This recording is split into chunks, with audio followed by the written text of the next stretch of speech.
Hello my friends, मैं हूं doctor श्रेय बारोट, जोगी आयुर्वेद हॉस्पिटल सूरत, गुजरात से। दोस्तों, आज मैं आपको प्रोस्टेटाइटिस के बारे में बताना चाहता हूं। प्रोस्टेटाइटिस का मतलब क्या है? प्रोस्टेट में जब सूजन आती है, जब उसका एनलार्जमेंट हो जाता है, तो हम उसको प्रोस्टेटाइटिस कहते हैं। लेकिन उसके पहले हमें समझना पड़ेगा कि प्रोस्टेट का मतलब क्या है। प्रोस्टेट एक ग्रंथि है, वह एक पुरुष ग्रंथि है, मतलब कि वह सिर्फ पुरुषों में देखी जाती है। और जब किसी भी रीज़न से, कोई वजह से उसमें सूजन आ जाती है, उसमें इन्फेक्शन हो जाता है, या तो फिर उसमें किसी भी प्रकार का एनलार्जमेंट होता है, उसकी साइज़ बड़ी हो जाती है, तो हम उसको प्रोस्टेटाइटिस कहते हैं। उसका दूसरा नाम है BPH, मतलब कि बिनाइन प्रोस्टेटिक हाइपरप्लेजिया।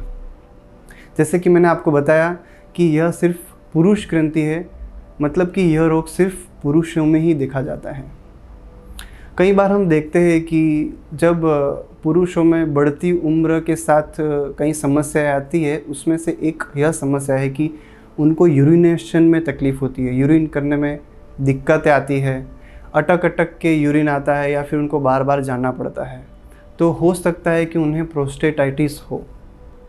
यह जो रोग है वह पुरुषों में बढ़ती उम्र के साथ देखने को मिलता है। ज़्यादातर 45 साल 50 साल से जब उम्र ज़्यादा बढ़ जाती है, तब यह रोग ज़्यादा पाया जाता है। फ्रेंड्स, प्रोस्टेट ग्लैंड का काम क्या है? प्रोस्टेट ग्लैंड जब सीमन का प्रोडक्शन होता है, वीर्य का जब प्रोडक्शन होता है, तब उसमें जो स्पर्म्स रहते हैं, शुक्राणु, उनको नरिश करने का काम यह प्रोस्टेट ग्लैंड का है। यह कहाँ पे स्थित है?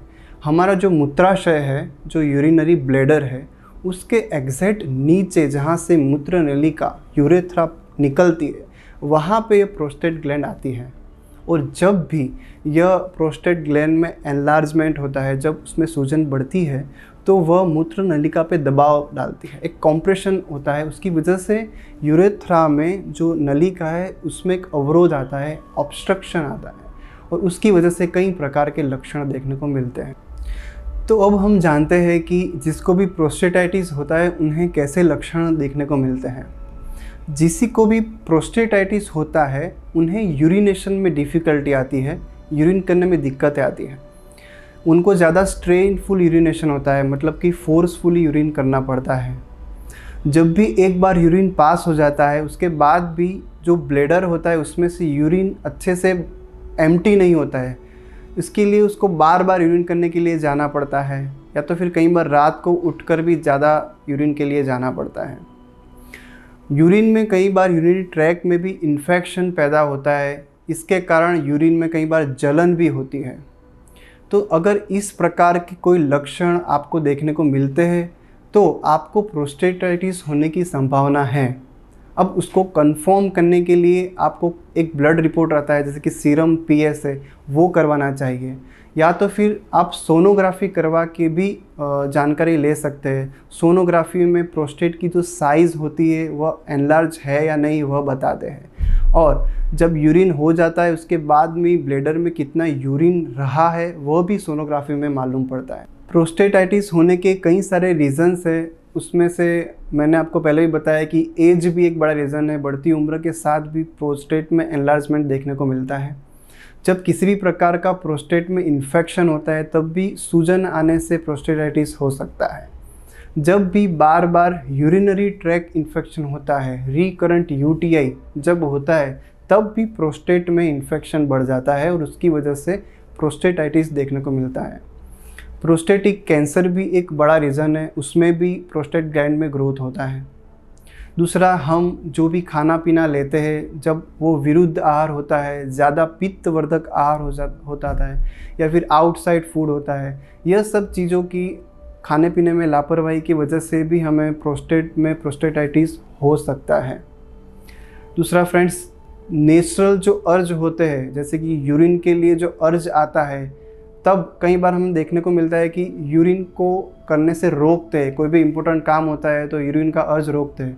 तो यह भी एक बड़ा रीज़न बन सकता है प्रोस्टेटाइटिस होने में। दोस्तों, आयुर्वेद शास्त्र में आयुर्वेदिक औषधियों द्वारा प्रोस्टेटाइटिस का बहुत ही अच्छा इलाज उपलब्ध है। बहुत सारी ऐसी मेडिसिन्स है जिसकी वजह से जो प्रोस्टेट की जो साइज़ है अगर एनलार्ज हो गई है तो उसको रिड्यूस करा जा सकता है। अभी हम देखते हैं कि जब भी प्रोस्टेटाइटिस होता है, उसका एनलार्जमेंट होता है तो उसका एक ऑपरेशन करने को डॉक्टर्स सलाह देते हैं।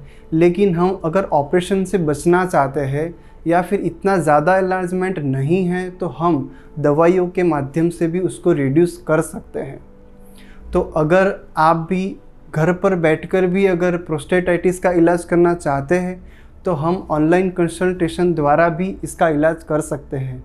जो स्क्रीन पे नंबर दिया है उस नंबर पर आप कॉल करके सीधा अपॉइंटमेंट बुक करके अपनी बीमारी के बारे में हमसे बात कर सकते हैं और आपकी दवाइयाँ आपके घर तक हम कुरियर द्वारा भी उपलब्ध करवा सकते हैं।